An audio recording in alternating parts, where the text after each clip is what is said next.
capacidad de poder hacer milagros. ¿Entendemos eso? Me diera la capacidad de poder hacer milagros. Me diera la capacidad de poder obtener sabiduría milagrosamente, sin estudiar la palabra del Señor. Me diera la capacidad para poder hablar en lenguas, sin estudiar el lenguaje. Solo que cuando digo textos declarativos, sí enseña de que algo puede ocurrir o ocurre en nuestra vida, pero no nos enseña el procedimiento. Solo que tenemos que tener cuidado concerniente a esto. Otro texto declarativo, ¿verdad? Es de que, por ejemplo, en Tito capítulo 3 y versículo 10. En Tito capítulo 3 y versículo 10, estoy pensando textos nomás así, como dicen en inglés, ¿verdad? On top of my head. Tito capítulo 3 y versículo 10, nota lo que dice: al hombre que causa división después de una y otra amonestación, deséchalo. Bueno, aquí está hablando de una cosa que la iglesia debe de hacer con un hombre que causa división. Y es de desecharlo. Pero la pregunta es, ¿qué es lo que la iglesia debe de hacer para llegar a ese punto de desechar, de excomulgar a tal persona? Este texto no lo declara. Por lo tanto, es un texto declarativo, pero no es un texto de procedimiento. No nos da el método o los métodos en cómo tratar con este asunto. Y es entonces en donde, ¿verdad?, ya viene a caber en la opinión de la persona a quien está dirigiendo, pero la opinión o la enseñanza que se está enseñando tiene que concordar con la palabra de Dios. No puede uno solamente pensar algo y decir, bueno, así se tiene que hacer. Y la Biblia no viene a respaldar tal cosa. Solo que hay pasajes declarativos. Entonces miramos nosotros, ¿verdad?, que el hablar en lenguas, en ocasiones vamos a leer pasajes declarativos. Hablaron en lenguas. Hechos capítulo 2, versículo 4. Isaías capítulo 28. Ahorita vamos a ver estos textos, ¿verdad?, en el Antiguo Testamento. Dice Dios que Él hablaría a su pueblo en lenguas. Son textos declarativos, pero no de procedimiento. Un texto de procedimiento, por ejemplo, sería 2 de Corintios capítulo 2. 2 de Corintios capítulo 2. En 2 de Corintios capítulo 2, y empezando el versículo 5 hasta el 8, aquí miramos un procedimiento. Y el procedimiento que Pablo le está declarando a la iglesia de Corinto es concerniente hacia la persona que han disciplinado. Esta persona que han disciplinado es la de 1 Corintios capítulo 5. La congregación se unió, disciplinó a este joven, y entonces Pablo ya le escribe su segunda carta y le dice lo siguiente, versículo 6, le basta a tal persona esta reprensión hecha por muchos. Así que, y aquí empieza ahora el procedimiento que ahora la congregación tiene que llevar a cabo para poder animar al hermano que se ha arrepentido y que quiere regresar a la iglesia. Dice, así que al contrario, vosotros más bien debéis perdonarle, primero. Segundo, habéis de consolarle. Tercero, para que no sea consumido de demasiada tristeza. Por lo cual os ruego que confirméis, es el tercero, el amor para con él. Aquí está un procedimiento. Número 1, número 2, número 3. ¿Para qué? Para alcanzar el versículo 11, para que Satanás no gane ventaja alguna sobre nosotros, pues no ignoramos sus maquinaciones. Este es un pasaje declarativo. Nos da un método en cómo llevar un procedimiento. Solo que va a haber textos así. ¿Ok? Y tenemos que tener cuidado. Cuando estudiamos puntos críticos, puntos controversiales, tenemos que entender esto. Que tenemos que saber cómo se va a interpretar la Biblia. Ahora, algo que también usted tiene que entender, ¿verdad? Es de que concerniente a Satanás. Satanás, hermanos, quiere distorsionar la verdad. Desde el principio lo ha hecho. Juan capítulo 8, versículo 44. Dice, vosotros sois de vuestro padre el diablo, que desde el principio ha mentido. Y la palabra mentir ahí quiere decir, ¿verdad?, que ha engañado. Es la manera en cómo Satanás viene a engañar. Y todos sabemos que en la manera en cómo Eva fue engañada, dice 1 Timoteo capítulo 2 y versículo 12 que Eva, o el 14, que Eva fue engañada, no Adán. La manera en cómo Eva fue engañada es simplemente porque Satanás cambió una palabra. Jehová Dios le dijo, si coméis de este fruto, ciertamente morirás. Y Satanás dijo, no morirás. Es todo lo que le puso el no. Posiblemente Eva no te dio completamente, ¿verdad? Pero no morirás. Entonces Satanás desde el principio ha distorsionado la verdad de Dios. Y esto lo podemos ver en las instituciones que Él establece. Con el ser humano, Génesis 1, 26 y 28. Después con la familia, Génesis 2, 24 y 25. Después con la iglesia, Génesis 3, versículo 15. Y así se va, con el matrimonio de la misma manera. Pero Satanás siempre ha querido distorsionar la verdad de Dios. Y miramos nosotros que al principio Satanás tenía libre albedrío en entrar y salir, y también concerniente a sus demonios, los demonios pueden entrar en los seres humanos y podían engañar por medio de sus falsas doctrinas. Eso lo sabemos completamente, que la Biblia nos enseña. Por ejemplo, en 1 Timoteo capítulo 4, versículo 1, dice doctrinas de demonios. ¿De dónde vinieron esas doctrinas? Pues vinieron de Satanás. Satanás fue el instructor. Y claro, note lo que dice el apóstol Pablo en primera, déjeme ver, a los Tesalonicenses capítulo 2 y versículo 2. Es en segunda a los Tesalonicenses, hermano. Segunda a los Tesalonicenses capítulo 2 y versículo 2. Considere pues lo que dice el apóstol Pablo aquí, que no os dejéis mover fácilmente de vuestro modo de pensar. Ahora, ¿cuál modo de pensar era de los tesalonicenses?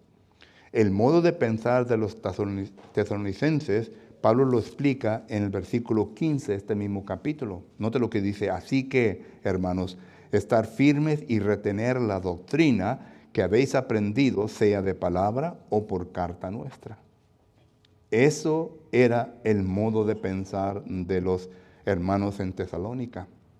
Pero note, regresando al versículo 2, que no os dejéis mover fácilmente de vuestro modo de pensar, ni os conturbéis, noten, ni por espíritu, ni por palabra, ni por carta, como si fuera nuestra.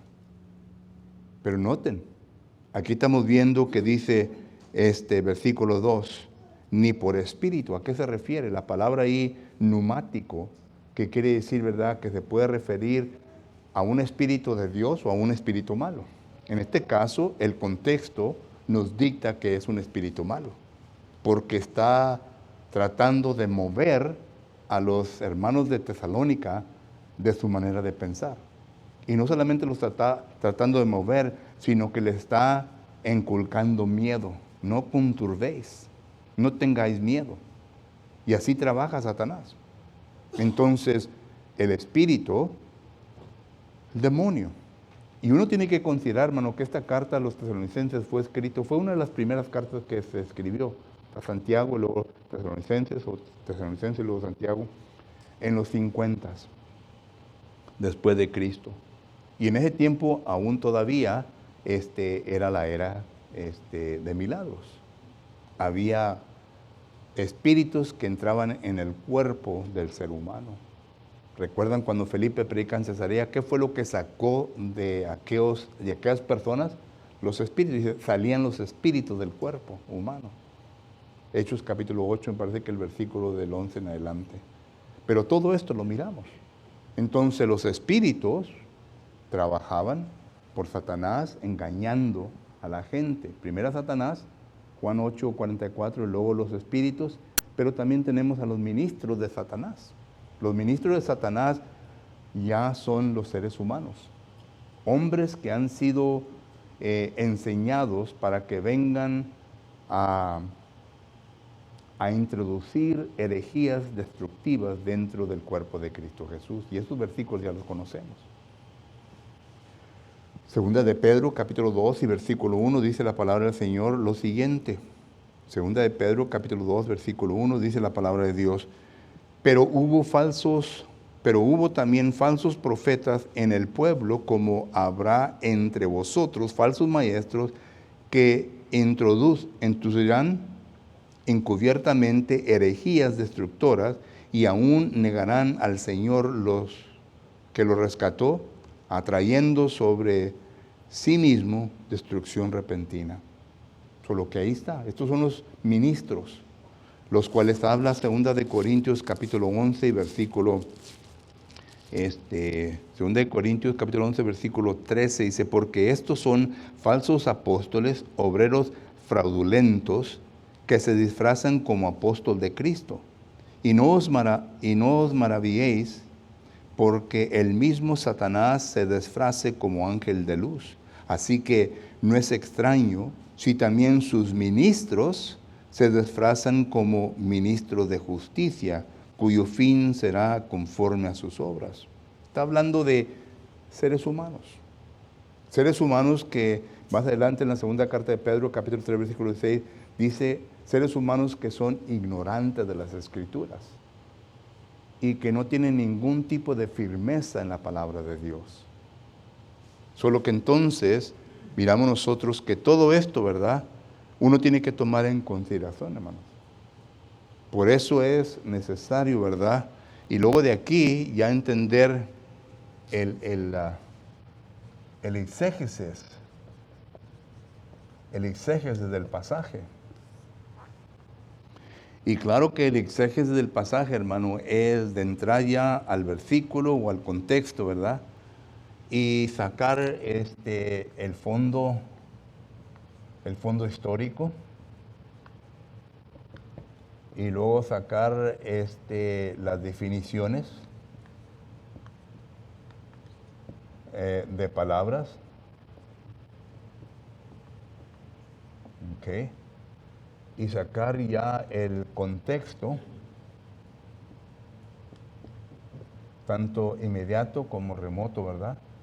Y claro también, ¿verdad?, la cultura.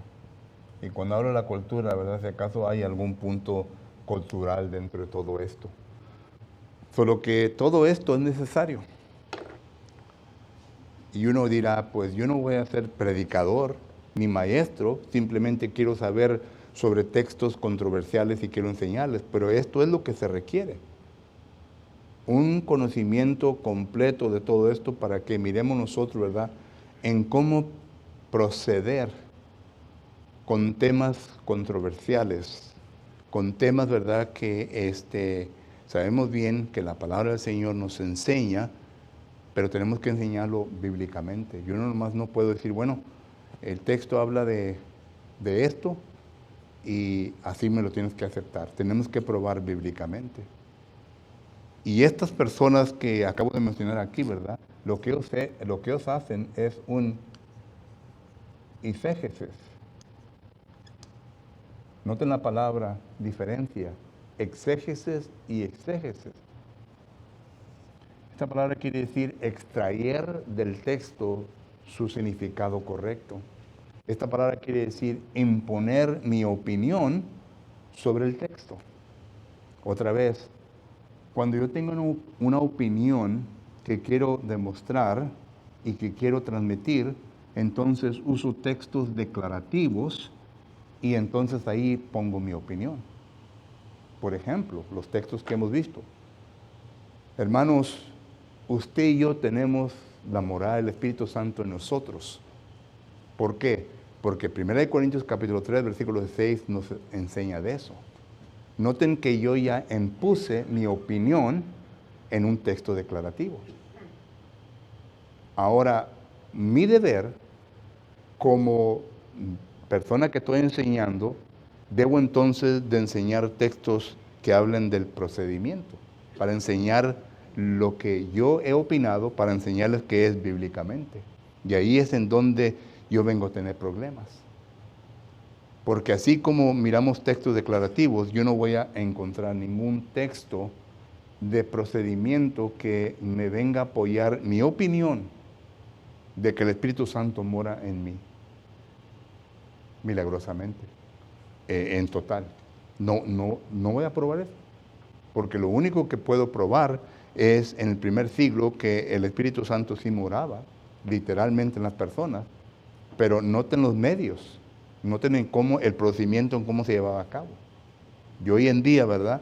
El Espíritu Santo mora en nosotros, pero de una manera diferente. Ya no es literalmente. ¿Entienden lo que estoy diciendo? Solo que todo esto, ¿verdad? Es algo que usted y yo debemos de considerar. Preguntas o comentarios de esto, sino para entrar, hermanos. Esto lo hice en forma de introducción para que así entendamos a las lenguas. Pregunta o comentario.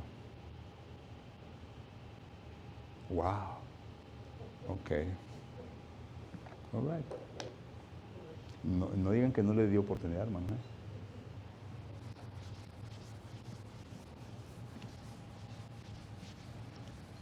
La gente que habla de las lenguas, hermanos, ¿qué es lo que van a enseñar? Textos declarativos. Textos declarativos, pero no van a enseñar textos de procedimiento.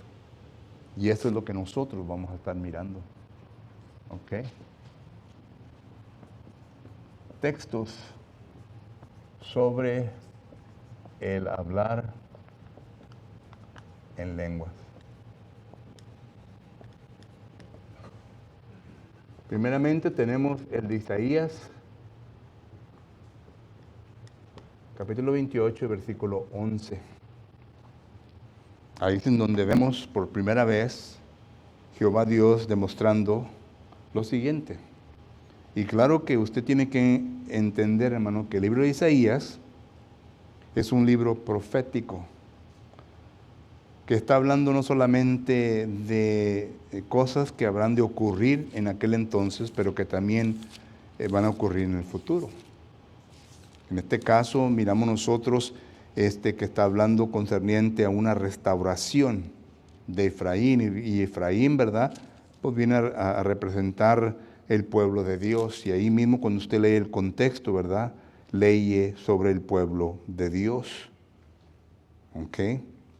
Entonces llegamos al versículo 11, dice, porque en lengua de tartamudo y en extraña lengua hablaré a este pueblo.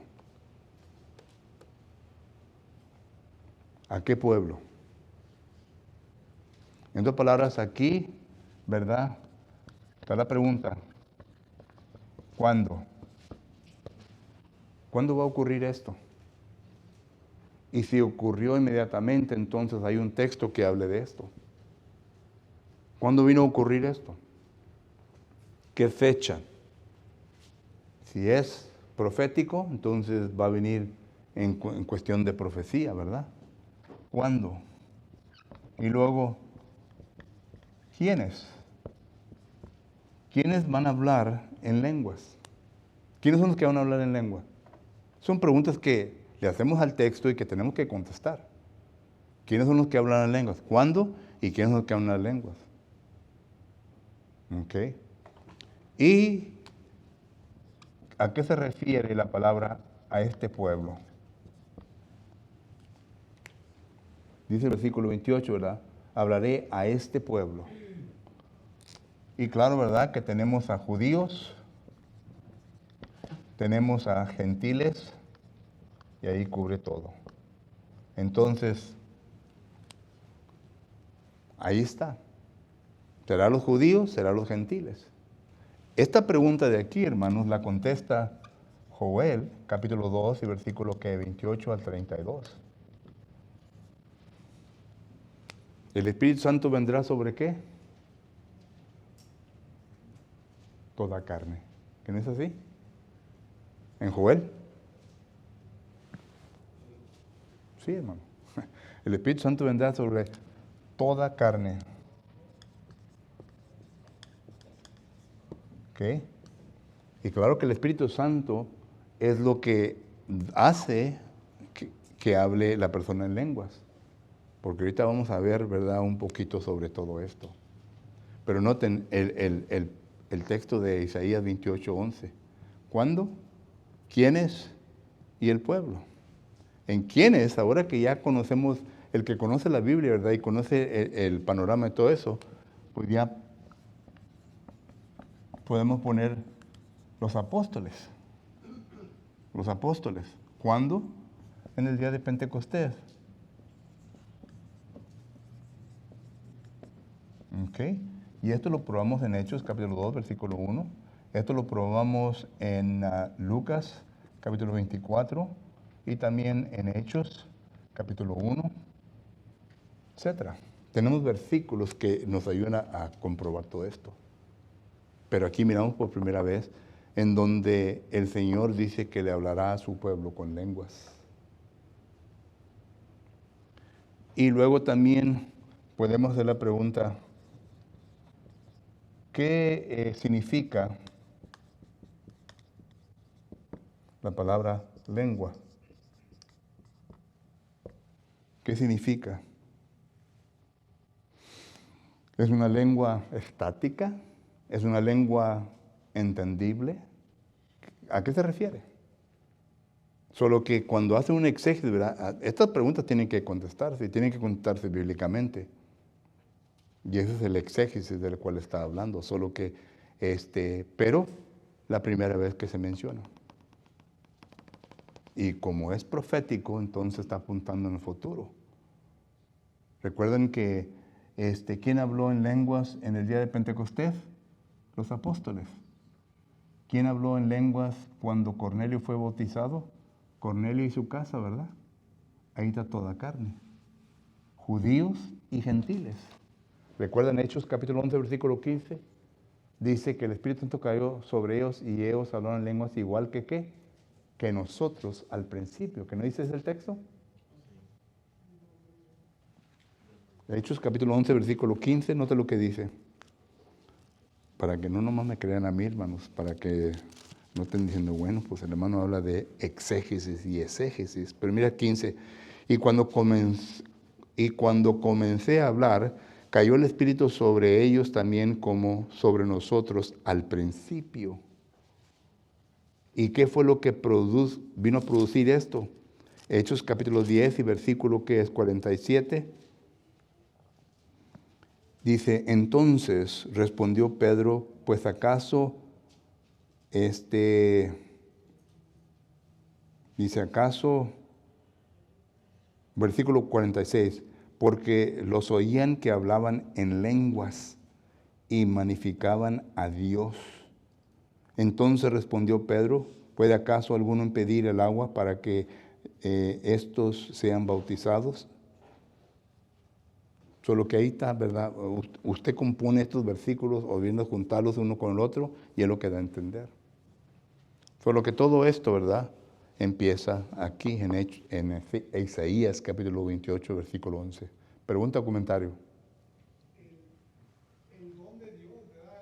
El don de Dios, ¿verdad? Que les da con el Espíritu Santo a hablar en lengua, ¿verdad? Sino que Dios nos formó, ¿verdad? Nos formó a ellos los apóstoles, ¿verdad? Y luego intercede para en lengua, ¿verdad? Es un poder tremendo, ¿verdad? Pero viene de parte de Dios, nada más Él lo puede hacer. Así es. Se necesitaba el Espíritu Santo. Solo que entonces, si no hay nada más, vamos entonces ahora a hablar sobre la palabra lengua. Esta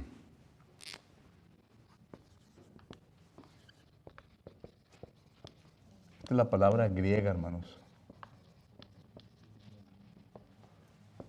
Y cuando usted va al lexicógrafo, esta palabra simplemente, esta es la palabra griega que va a encontrar en el Nuevo Testamento. Cuando usted va al lexicógrafo, esta es la definición que ellos dan. Usted puede ir a W.E. Vines, puede ir a Thayer's, puede ir a Bullinger, puede ir a cualquier lexicógrafo y ellos dicen lo siguiente: que lengua es un lenguaje que el que lo está comunicando nunca lo aprendió. Nunca tuvo estudios, nunca lo aprendió, sino que el mediador, el que lo lleva a ese punto, que es el Espíritu Santo, sabemos eso, ¿verdad? Está produciendo en él, ¿verdad? Para que pueda comunicar un lenguaje que nunca estudió, a que sea entendido, a que se venga a entender claramente. Y claro, ¿verdad? Cuando miramos esta definición entonces, ¿qué es lo que miramos? Miramos primeramente en Hechos capítulo 2, del 7 que es al 11. Note lo que dice el 7 al 11. Hechos capítulo 2, versículos 7 al 11 dice: y estaban atónitos y maravillados diciendo: mira, ¿no son galileos todos estos que hablan? Hermanos, los galileos eran considerados como los más ignorantes, gente sin letra. ¿Cómo sabemos esto? Bíblicamente tiene que uno probarlo. Versículo 12 y 13 de Hechos 4. Mira lo que dice Hechos 4. Hechos 4, capítulo 12 y 13. Y en ninguno otro hay salvación, porque no hay otro nombre bajo el cielo dado a los hombres en que podamos ser salvos. Entonces, viendo el denuedo de Pedro y de Juan, y sabiendo que eran hombres sin letra, del vulgo, se maravillaban y le reconocían que habían estado con Jesús. Estos hombres eran de Galilea. Entonces, cuando vamos al versículo 7, y estaban atónitos y maravillados, diciendo: mira, que no son galileos todos estos que hablan. Ellos estaban maravillados. ¿Qué fue lo que les causó la maravilla? Eran hombres de vulgo, ¿verdad? Eran hombres sin letra, ignorantes. Pero noten lo que dice el versículo 8. Dice: ¿cómo pues les oímos nosotros hablar en cada uno? ¿Cómo pues les oímos nosotros hablar cada uno en nuestra lengua en que hemos nacido? Es un lenguaje, punto. Pero la maravilla era de que estos hombres que no habían estudiado el lenguaje de ellos, lo habían comunicado perfectamente. Lo habían comunicado en tal manera que ellos entendieron. Y luego ya el versículo 9 en adelante dice: las naciones que estaban ahí, partos, medos, elamitas, y los que habitaban en Mesopotamia, en Judea, en Capadocia, en el Ponto y en el Asia, en Frigia, en Pafilia, en Egipto y en las regiones de África más allá de Cirene, y romanos aquí residentes, tanto judíos como prosélitos. Entonces, miramos nosotros que la definición que acabo de dar, un lenguaje que se comunica sin que el recipiente, o sea, la persona que está comunicando, lo haya estudiado, pero que lo viene a comunicar perfectamente, sin ningún error. Y estos versículos vienen a comprobar la definición de lo que dan los lexicógrafos, este texto de aquí. ¿Y quién es el mediador? ¿Quién es el que viene a producir esto? Pues todos sabemos bien, ¿verdad?, que es el Espíritu Santo. Es el Espíritu Santo. Y concuerda nuevamente, ¿verdad?, con Isaías capítulo 28, versículo 11. Concuerda con Isaías capítulo 28 y versículo este 11. Ahora, primer texto que miramos. El segundo texto, ¿verdad? Lo encontramos en Marcos, capítulo 16, y es versículo que... Marcos, vamos a Marcos. Marcos, capítulo 16, y versículo 17.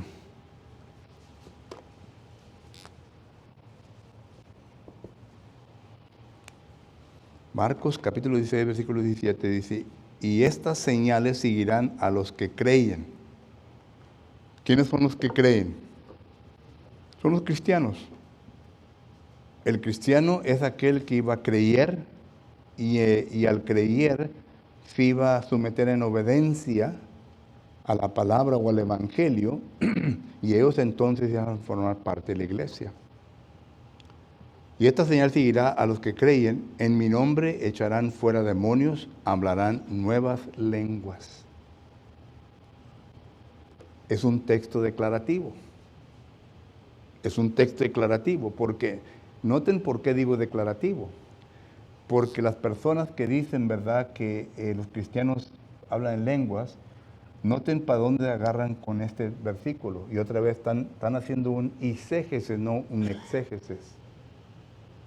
Y dice, todo cristiano puede hablar en lenguas, porque mira, lo llevan aquí a Marcos capítulo 16, versículo 17. Un texto declarativo. Pero miramos nosotros aquí el procedimiento del cristiano, ¿verdad? En cómo ellos van a recibir el poder para hablar en lenguas. Primeramente tenemos Hechos capítulo 6 y versículos 6 y 7. ¿Cómo recibieron el Espíritu Santo estas gentes? Eran 7 varones. Los apóstoles le impusieron la mano. ¿No es así? Háblenme, hermanos, háblenme, porque yo también me quedo dormido. ¿No es así? Impusieron las manos. Cuando vemos nosotros en Hechos, capítulo 8, y versículos del 13 al 14, el cristiano que recibió el don del Espíritu Santo aquí, uno de ellos, que es Felipe, no pudo transmitir este don a los que bautizó, sino que tuvo que venir Pedro y Juan ¿a qué? A impartir el Espíritu Santo. Y toda esta enseñanza la miramos en el Nuevo Testamento. Solo que estos son textos de procedimiento. Este es texto declarativo. Para que entendamos nosotros, ¿verdad? Porque los van a llevar. Las personas que creen en esto lo van a llevar. Mira, aquí dice que todo el que cree, ¿tú crees? Entonces tú debes de ser bautizado. Con el Espíritu Santo tú debes hablar en lenguas. ¿Y qué le va a decir? O se va a rascar la cabeza. Ah, pues sí, ahí dice. Pues sí dice, ¿verdad? Pero es un texto declarativo, no de procedimiento. Todo lo que entonces miramos nosotros, ¿verdad? Que todo esto concuerda con la definición de los lexicógrafos. Y el tiempo se me acabó, hermanos. ¿Ven qué rápido se va cuando yo me enfano? ¿Eh?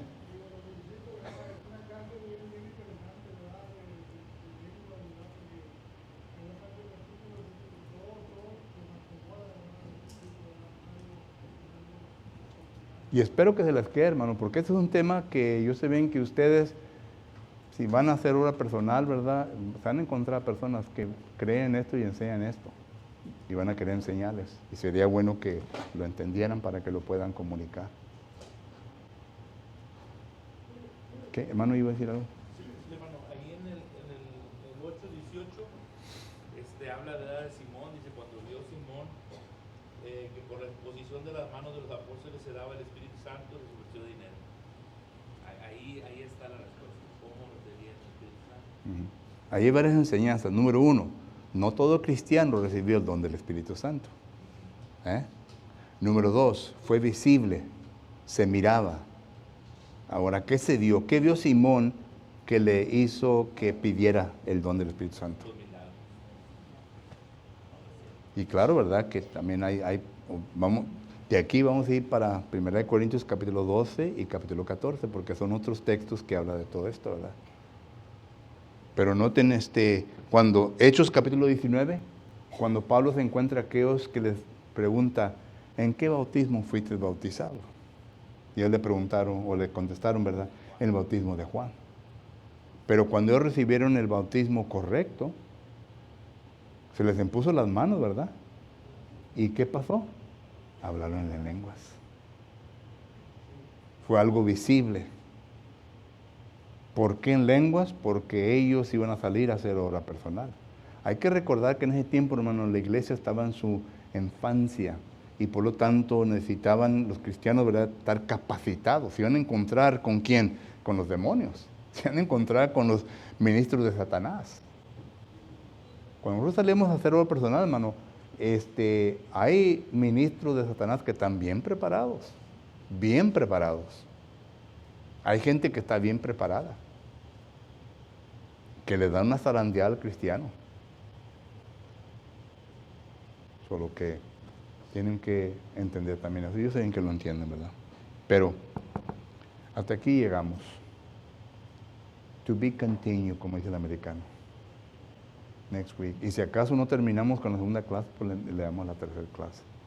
Claro, con el permiso de los ancianos, ¿verdad? ¿Preguntas o comentarios? Ok. Bueno, pues si no hay nada más, entonces resta pues de terminar la clase. Queremos terminar con esto.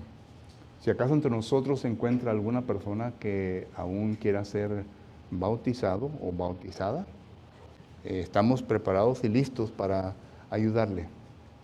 Recuerde que si acaso usted no ha hecho esto que la Biblia nos enseña, usted tiene que entender que es urgente en su vida. Es urgente. Porque el bautismo es lo que le quita los pecados. Y una vez que le quite los pecados, pues ya tiene un camino abierto de usted hacia el Padre. Es lo que dice Hebreos capítulo 10 y versículo 21 en adelante. Un nuevo camino que Jesús hizo posible. Jesús vino a romper el velo y lo rompió, que ahora ya el camino está libre y tenemos que entrar en Jesucristo para poder llegar al Padre. Recuerdan que dice Juan capítulo 14, versículo 16. Uno no puede ir al Padre sino por medio de Él. Él es el mediador. 1 Timoteo 2:4. El mediador, al entrar a Él, entramos a la naturaleza divina.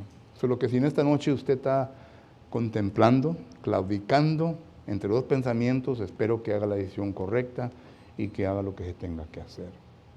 Si en esta noche se encuentran entre nosotros personas que son miembros del cuerpo de Cristo Jesús y necesitan que arreglar cuentas con Dios, pues hágalo. Posiblemente su situación sea privada, pues privadamente arregle con Dios. Posiblemente su situación sea pública y públicamente tiene que arreglar con Dios. Pero aquí estamos para ayudarle. Estamos listos para orar por usted. Y ha hecho muchas veces, no que nosotros seamos mejor que usted, porque estamos en las mismas condiciones que necesitamos unos a otros, ¿me entiendes? Yo necesito las oraciones de ustedes como ustedes necesitan la oración mía. Y oramos uno por los otros. Y usted pasa al frente para pedir las oraciones de la congregación y nosotros con mucho gusto oraremos por usted. ¿Cuál es su necesidad en esta noche? Le invitamos, mientras nos ponemos de pie, entonamos un canto de invitación.